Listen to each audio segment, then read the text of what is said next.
Hi legends, welcome back to the channel. How's the group doing? Hope everybody's doing well. Welcome to my hotel room. This hotel room's actually extra special because it's located in Los Angeles, California, baby. Come on, it's LA. It is my first time in LA and I love it already. I have seen the sun for the first time in months and I feel like I've unlocked the secrets to the universe. I did see a very notable but canceled beauty influencer on my flight to LA, which I thought was a really good omen. And I could see a sign that says Marina Del Rey, which is actually really close to my mom's name. I'm not a furry. I took a week off of work to make YouTube videos in LA. So I guess you can pretty much say I'm living the dream right now. That's kind of a little bit of a life update for me. If you don't like my life updates or anything about me, please tell me and I won't give you any more life updates. If you are a part of the group is my subscribers, you know what this video is. And there was actually some crazy events happening in the community recently in which I did a poll for whether I should do Bratz Fashion Pixiez or Bratz Fairy Tales, because those are two highly requested videos that I have. And it was pretty much neck and neck the whole time. We had over 3,000 votes, and in the end, Bratz Fashion Pixiez won. But Bratz Fairy Tales is coming, don't worry. For now, we are going to be talking about Bratz Fashion Pixiez, and this was a little bit crazier than I thought it was going to be, I'm not going to lie. So we start off with an intro sequence. We always love an intro sequence because it kind of tells us a little bit that's going to happen in the movie. And of course, there's a moon. If we are going to watch a Bratz movie, we are going to see a moon in the intro sequence. It happens almost every single time I watch a Bratz movie. And I think that this is kind of a fair thing to say, is that Bratz girls are moon girls and Barbie girls are sun girls. We also see this little fairy looking greenhouse, and this has actually no importance that I need to be talking about this right now, other than the fact that it's so cute and I'm using it as inspiration for my Sims. So we have this dad cooking burgers, and these burgers really just look so overdone. Like, it looks like they are rocks, and I would never eat this burger. And then we have these two girlies. One name is Cymbeline. She's an older sister of Brianna. Is it Brianna or Brianna? I think it's Brianna. And Cymbeline is kind of in a mood, and her dad's like, you gotta follow the rules, blah, blah, blah. They'll protect you, blah, blah, blah. And Cymbeline's like, I don't care. I'm so annoyed right now. We don't really know what these rules are yet. However, we do have a bit of mystery, which keeps the story going. It keeps you interested, which I think is really great writing. And Brianna and the dad are just standing there, and then the dad just like glitches out. This is something I'm going to talk about, and I'm just gonna get out of the way now. The dad's character design is bad. I don't like the way he was designed. I think he looks just like a side character NPC. He has like no detail at all. The animators always just put so much energy into the hair, and I'm actually just really grateful for that. But I'm also going to give the critique that I think the dad's character design is not good. And I think that's okay to say, while also seeing that the hair does exist. Brina can kind of tell that Cymbeline's in a mood, and she's just trying to ease the tension a little bit, and she's asking for Cymbeline for boy advice, and Cymbeline's not giving her the time of day. And as an older sister, I do resonate with Cymbeline, and I do feel bad for Brianna, because Brianna's just trying to make her sister feel better, and she's just trying to, you know, connect with her and talk to her, and Cymbeline is literally like, leave me alone. Don't talk to me and don't ask for my advice. And Cymbeline's staring at the fire, and then the fire gets a little crazy for a second. And I'm like, what's going on? And then it dies down and it's fine, but it was weird. For sure. And then Brianna's like, you're my sister, you can talk to me, like, we need to talk this through. And if it were me and my sister, after I was being so rude to her, my sister probably would have thrown something at me or choked me out or roasted me, said something that like usually someone can't come back from. But Brianna's a very good sister and she's very patient. Is it realistic? No, it's not. And Brianna's like, remember what mom always said. And Cymbeline's like, well, mom's not here. Like mom always said. Yeah? Well, mom didn't exactly stick with us, now did she? Which was very real. This is kind of serious. There's a missing mother involved, and that is kind of some real life stuff right there. This kind of makes the plot of this movie so interesting because there is a missing mother involved, and you don't know if the mom has run away. You don't know if she's just gone missing. You don't know if she has been not alive anymore. We don't know. There's a lot of mysterious things being set up in the plot right now. And Cymbeline just walks off. And then there's maybe one of my favorite transition sound effects used ever in my entire life, used in this movie.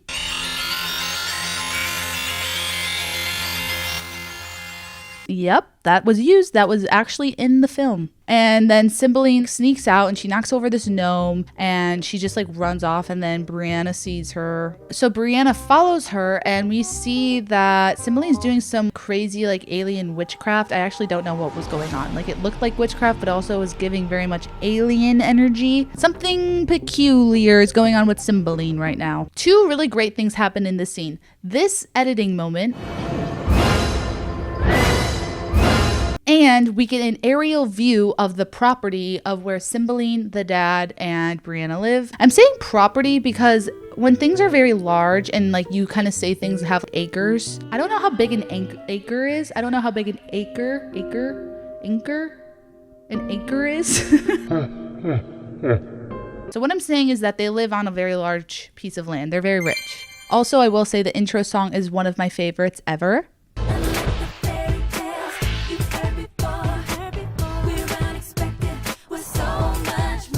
A little piece of advice is don't take any brain-altering substances while watching this movie. And the fairy sound effects are so good. I love it. I love the sound. It tickles my brain in a way that I've never felt before. And of course, our King Moochie directed it, so you know it's going to be good. You know, if you're looking for Moochie in the Bratz franchise movies, know that the movie is going to slay. That's just how it is. Sorry about that. In case you didn't notice, the setting has changed, the day has changed, I have changed. I had to stop recording because I had a dinner reservation I did forget about, but we're back. Let's keep it going. We cut to class, and we have one of the most iconic characters in Bratz lore, Dylan. And he's just introduced in this movie in the most accurate way possible, which is this unhinged interaction with a crow. Has 6 times the electrons of boron. Yet for pure sizzle, he really has nothing going on in his brain except thirsting after girls, and that's about it. And Cymbeline's falling asleep in class, and Chloe gasps at her. Cymbeline. And something about Chloe is she is going to be valedictorian. She's going to focus on her grades. And I do respect a woman who is very dedicated to her intellect. However, I didn't think she needed to gasp like that. It kind of brought more attention to Cymbeline falling asleep. One thing we do know about Chloe is she's a little dramatic. She is, and that's okay. We love that. We love the drama. We love a queen with some drama. And then we have a new character who has been unlocked, Lena. And Cymbeline and Lena have this weird exchange with their eyeballs, and I don't really understand what's going on there, but I'm not going to question it. Just know that that happens. They have this weird connection. So then class is over and everyone's leaving class, and before I continue on with the story, I just want to say, can we just take a moment to talk about how iconic everyone is dressed in this school? Everyone has their own look. Everyone's expressing their own personal style, and I don't know why, but I feel like if the school in Gossip Girl had been a public school, everyone would have dressed like this. So Dylan, of course, is on a mission to get Lena's number, and he bumps into Brianna, and he just doesn't give her the time of day. Brianna clearly has a crush on Dylan, unfortunately. I do think she could do better, and he kind of just ignores her and is disrespectful to her, so I don't like that. Put that in your notes, everybody, because I didn't like that. Anyway, Chloe, Yasmin, and Cymbeline all leave class, and they're just like, what's going on with you, Cymbeline? This is not like you to be acting this way. And Cymbeline's like, maybe I grew up. Maybe I don't care about school. Maybe I grew up, which doesn't really feel like that aligns. Like, those two parallels don't really make sense to me, but to her they do, whatever. And then she goes over to Lena and she starts giggling with her. How do they know each other? Lena's new. We don't know. And before I move forward, I just want to discuss the hairstyle in this scene because I am a little bit confused by it, but I also think it is very iconic. I just know so much effort was put into the hairstyle design for this because it really is creative. We got the braid, we got the pigtails, we got a lot going on. We have a quadruple braid, we have a one braid, we have a little piece of hair out. I don't know. It's just crazy and I love it. And there was a lot of attention to detail here. And you know what happens when there's attention to detail for things? We talk about it. Or we talk about when there's a lack of attention to detail also. Anyway, the crow really embarrasses Dylan. The deal, master. Hey, my car's in there! And steals his little black book of phone numbers. And Dylan's not having it. He's getting his LBB back. And he jumps on a motorcycle, which I guess could make sense. I don't know. I guess I didn't assume the age of these kids, but they're clearly old enough to be riding motorcycles. So he has his motorcycle. He's driving around. And he's driving so far. Many miles. This chase scene was seriously so long. I think it lasted like 7 minutes, which is a lot for an hour-long movie. Okay, I may have been a little bit dramatic. It was actually only 2 minutes. I calculated it. But That was a really long 2 minutes even. But something caught my eye during the chase scene, and it was this moment. Who are you? I'm Pam. Who are you? I'm the owner of this house. There's something a little off with it, and I don't know what it is. Dylan just doesn't look like a person. Maybe that's it. So Dylan finally crashes his bike. Like, we all knew it was going to happen. We knew the bike was going to crash because there's no way this man was going to be given up. It's either the crow just eventually gave his book back or Dylan crashes his bike. And he starts getting scared because he's in this creepy forest and is like, nobody calls me anyway from that book. I'm just going to leave. But before he can leave, we have this amazing 360 camera work, building up tension and suspense when all of a sudden we see who on the bike? Lena. And he's creeped out. He's not like, oh, Lena, hey girl, this is actually perfect. I have a crush on you, so let's hang out. He's like, oh, I need to leave. Which is fair. I think that was actually a good moment for Dylan. Honestly, I would have expected him just to be flirting with her to try and get him to hang out with her in the forest or something. So he proved me wrong there. So he gets scared when he sees Lena and falls, and she picks him up by his chin. And then this music starts playing, and Dylan starts kind of eating. Hear it? Hey. And she's like, come here, follow me. Is this the thanks that I get for putting you bitches on? So we don't know what happens there because we cut back to the core four. And they're trying to figure out where Cymbeline is because she's supposed to be organizing a ball that's happening for the school. Side note, when I was looking at the cast list of the voice actors for Sasha is white. Tia Mowry has voiced her many times, and I'm just a little confused why that didn't happen for this one. Were there no young black girls that could have voiced Sasha? Anyway, Cymbeline is trying to sneak out again, and Brianna catches her. And she's like, where are you going? Tell me I'm your sister. And Cymbeline's like, fine, you can come with me. And then there's a buzz. Because they have a buzzer because they're really rich. And it's the core four being like, Cymbeline, where are you? Brianna, where is Cymbeline? And Brianna's like, I don't know. She lies. The two sisters are trying to get the core four to go away so that they can sneak off. And the core four are trying to figure out what's going on with Cymbeline. They're a little worried about her, but they're also just sort of nosy. And I'm a little confused here because Brianna's like, you're sneaking out past curfew. So I'm assuming it's pretty late. But the core four are like buzzing at their door to like talk and hang out. So do the core four just not have a curfew? Where are their parents? While the two sisters are trying to figure out how to get rid of the core four, Chloe and Yasmin are like, oh, we have to sneak in. And Jade and Sasha are like, we're not doing that. And they kind of get in a little tiff because Chloe and Yasmin are like, what kind of friends are you if you don't come with us? And Sasha and Jade are like, well, you guys aren't being safe. Why would I do that? Personally, I am on Jade and Sasha's side. I am. I don't like breaking the rules. What's so interesting is that Chloe went. She's like valedictorian. I have to follow the rules. I'm an academic. But I kind of like she has a little bit of spice, a little bit of a rebellious side. Personally don't have that. Something that's also happening in this is there's a lot of nicknames being given to each other. Angel. Drama mama. Pretty princess. Own drama mama. I just find them odd, and it just feels like almost they don't know each other's names. It was a lot of nicknames in a very short period of time. So eventually Chloe and Yasmin sneak in, and Sasha and Jade sit by the car. As they are sneaking in, they go by that fairy house that was really cute, and they see this figure of a man and a little fairy talking about peril or something like that. And then they find Cymbeline growing wings and flying around, and Yasmin's like, She's a pixie! and I personally wouldn't have said pixie first. I would have said fairy, but I guess it is Fashion Pixiez. But I was also like, why is it not Fashion Fairies? That's more of an alliteration. Bratz Fashion Fairies. Why was it Fashion Pixiez? I feel like fairy is a more popular term. Maybe not in the early 2000s. Because there was like the pixie cut that was like really popular. Anyway, a gnome bites them. Ow! Ow! Something bit me! Ow! So Chloe and Yasmin run away. And then we cut to Sasha and Jade not believing Chloe and Yasmin and like what happened the night before. And then Dylan is like enchanted as a certified simp to Lena. I feel like that sentence was a thing that millennials think Gen Z would say. But I'm a cusper, dude.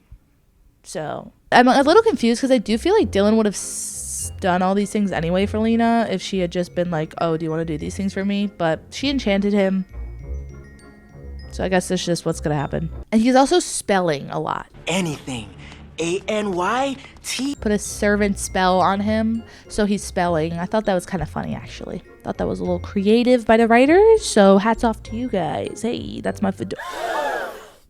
No. And then Brianna tells Chloe and Yasmin that she has a date with Dylan and she's going to a forest. And they're like, we're not letting you go to a forest with a man. Even if it's Dylan and he is probably harmless, don't ever do that. Don't go to a forest for a first date with a man, which is fair. Especially a forest that's really creepy. It's a creepy forest. It's not like a cute little forest walk where you have a picnic. It's a creepy forest.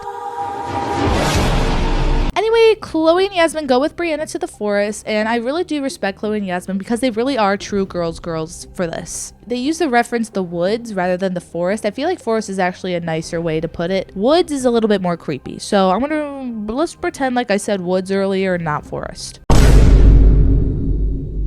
Anyway, they find Dylan in the woods dancing, and he's acting weird, dude. And they're like, Do you think he has rabies? which I thought was actually really funny. I giggled out loud at that, I'm not gonna lie. And then he runs away. And they follow him, of course. And then they run into these two pixies. And one of them, I swear to God, is Lisa Rinna. Lisa Rinna, whatever it is. This pixie is that woman's doppelganger. Bitch, we twinning! And then a bunch of the pixies surround them and they get like hung up. Not in that way, they didn't get like that, but they like had rope tied around them and then they're like kind of put upside down. You know what I mean? Also, Lena is there. So she's kind of like the ringleader of these pixies, and there's a lot of them. Cut to the next day, Chloe and Yasmin are pixies. And I hate to say this, but they're eating the girls up. And then Jade and Sasha are like, oh, what's up, guys? Why haven't you been answering our calls? We need to set up for the ball. And they're like, ball? More like, we're not doing that. That's lame. We're not doing the ball really anymore. We have better things to do. We're going to a party. You guys aren't invited. You guys are lame. We're cool.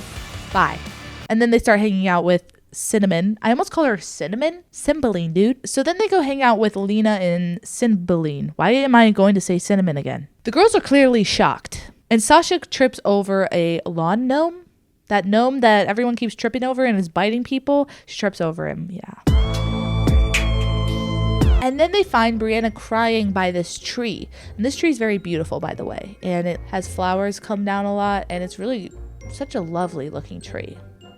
Anyway, Brianna's crying by the tree. And they're like, tell us what's going on with Cymbeline. And she's like, I can't tell you because I feel like I'm going to lose her like I lost my mom. And they're like, girl, how are we supposed to help you if we don't know what's going on? She's like, okay, but you can't tell anybody. And then we kind of get some lore on Brianna and Cymbeline's mom. And basically what happened is it was the mom, Cymbeline, and Brianna are shopping for a birthday gift for Cymbeline in the snowstorm. And then they start running from something. I'm assuming it's like a storm thing. The storm, I guess. And she gives them this magic wand and it's like, you guys have to promise that you will always be there for each other. Illy, illy, illy. And then she disappears. And I'm sorry, is that not Ginger from Bratz Sleepover Adventure? And then Brianna is like, okay, so there's this other dimension and it's basically called the Pixie Dimension and you can only see it as mortals if you have these special glasses on. Luckily, I have 2 pairs. And then they just see the world in a way in which I think that's what taking a psychedelic would look like. It's just kind of insane, but also really beautiful. And she kind of explains that the pixies need to be left alone in this dimension to help nature and, you know, it needs to be separate. And her dad, this guy, dude, is the king of the pixies. I know.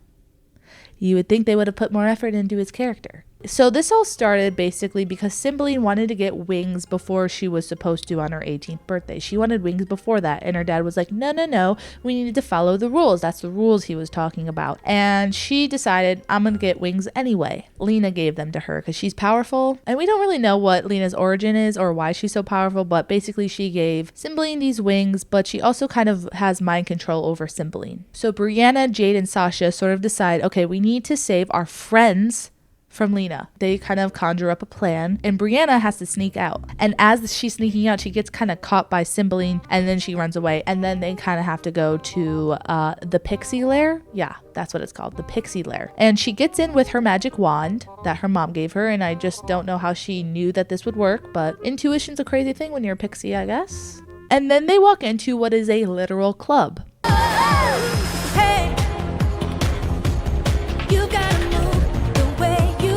And this scene probably should come with a flash warning because the editing is the most insane editing I've ever seen in an animated film, probably ever.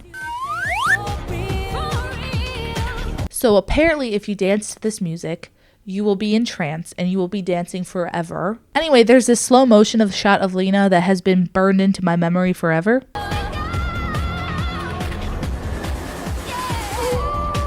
It's equally incredible as it is terrible. And Brianna is like, oh my gosh, you guys have to leave. You guys are going to get hurt. And the girlies are like, we're not leaving you. And I will say something about the core four is they are true friends. They are.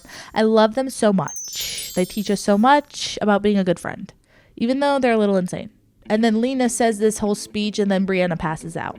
As they're trying to get Brianna out, they see Yasmin and Chloe dancing. And Brianna's like, oh my gosh, my mom told me a counter spell to get rid of the enchantment. So they have to like kind of surround them with their holding their hands and all this stuff.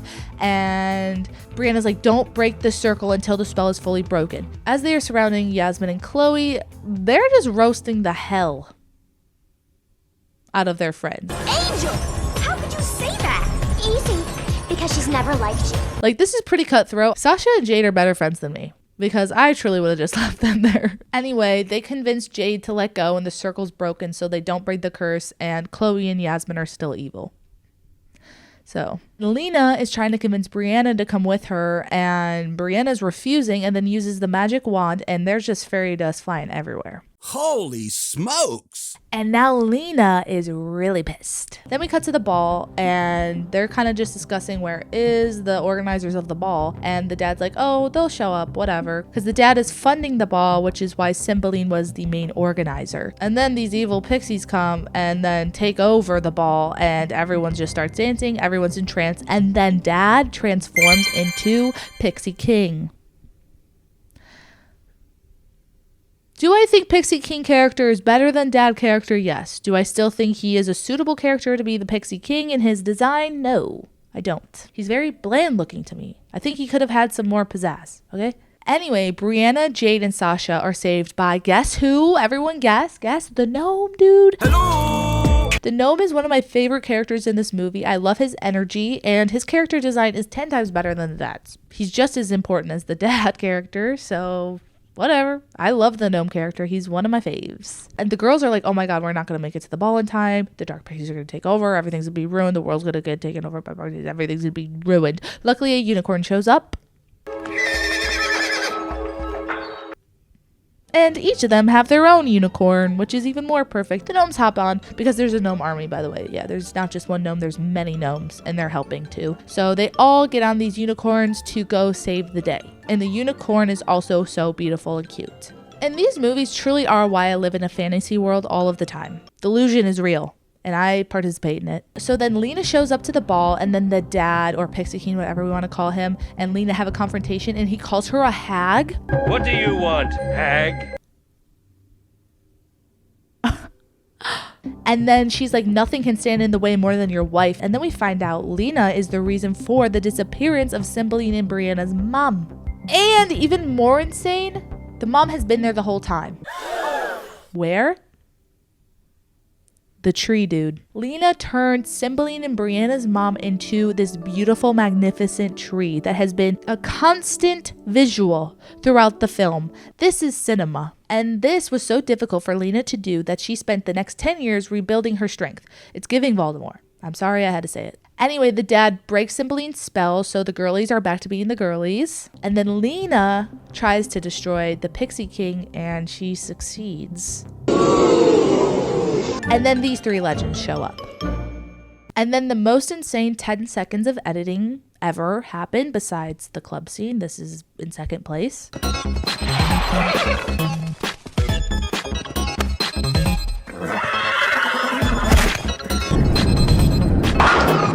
And one of the mom's tree leaves falls onto Cymbeline, and she's like, Mom?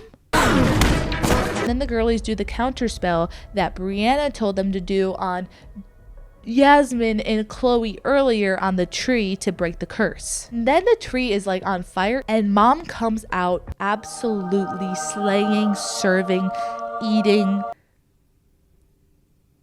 Yeah, doing all those things. And then we have this iconic moment in Bratz history. This still, which is probably one of my favorite reaction pictures ever used from any of the Bratz movies.